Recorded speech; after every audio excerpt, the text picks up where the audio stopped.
یہ بتائیں کہ خالد مقبول صدیقی صاحب بھی نہیں آئے، آپ نے ایم کیو ایم کی ترجمانی کی، تو آج آپ نے اپنا کیا سٹانس رکھا اس مذاکراتی کمیٹی میں؟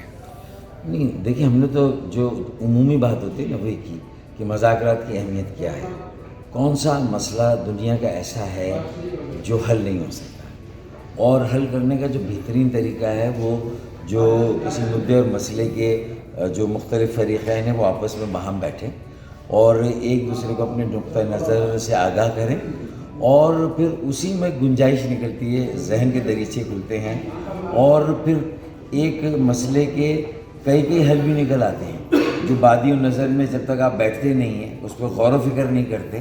تو لگتا ہے کہ اس مسئلے کا حل کتنا مشکل ہے نکالنا، لیکن جب آپ بیٹھتے ہیں تو اس مسئلے کے حل نکالنے میں پیش رفت ہوتی ہے۔ تو میرے خیال میں ڈائیلاگ کی اہمیت تو یہی ہے نا، مکالمے کی اہمیت تو یہی ہے، تو یہ ہے۔ تو اس لحاظ سے میں سمجھتا ہوں کہ اور دیکھیں، سب سے بڑی بات یہ کہ یہ پاکستان کے 25 کروڑ عوام اور ملکی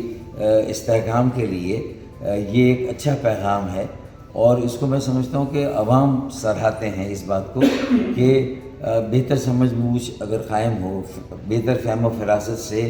لوگوں کے بنیادی مسائل کو سامنے رکھا جائے، ان کی جو ذہنی اذیت اس وقت ہے، بے روزگاری، مہنگائی، غربت کو لے کر، بجلی گیس کی لوڈ شیڈنگ کو لے کر، بجلی کے بل آسمان سے بلکہ 7ویں 8ویں کس آسمان پہ چلے گئے، اور عام لوگوں کی زندگیاں اجیرن ہو گئی ہیں، تو اصل میں اس کا بھی تو ایک موقع نکلے گا نا اس ساری گفتگو سے۔ تو جو اپوزیشن کے جو اراکین تھے، کیا اجلاس میں اس چیز کو ڈسکس کیا گیا کہ وہ صرف عمران خان کو ہی نہیں بلکہ کون کو بھی سامنے ڈسکس کرنا چاہتے ہیں، یا کچھ اور اگلے اجلاس میں انہوں نے کس چیزوں کو سامنے؟ دیکھیں، گفتگو اتنی مرصع ہوتی ہے نا، اتنی جامع ہوتی ہے کہ اس میں اس بات کا ذکر آ جاتا ہے کہ ہر سیاسی جماعت اپنے ووٹر اور اپنے عوام کے ساتھ ساتھ پورے ملک کے عوام کا پریشر بھی فیل کرتی ہے، اور پھر جب کسی ڈائیلاگ میں آپ انٹر ہو جاتے ہیں نا، تو یہ آپ کے اوپر ذمہ داری اور بڑھ جاتی ہے کہ اب آپ کو استقامت سے کام لینا ہے۔ Thank you sir. دیکھیں،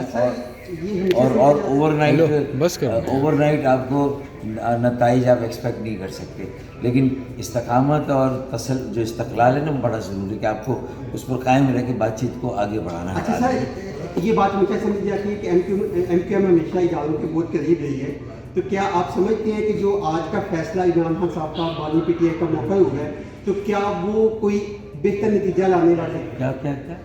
جو آج فیصلہ آنا تھا، جو موقع فیصلہ ہو گیا ہے، کیا اس کے پیچھے یہ جو مذاکرات ہو رہے ہیں، کیا یہ اس کی پس پردہ یہ بات ہے، یا کوئی اور جو ہے وہ حقائق ہے؟ دیکھیں، میرے لیے ان باتوں پر اسپیکولیشن کرنا، قیاس آرائی کرنا مناسب نہیں ہے، چونکہ میرے لیے کوئی ایسی بات ہے نہیں، تو میں اس کا کیا جواب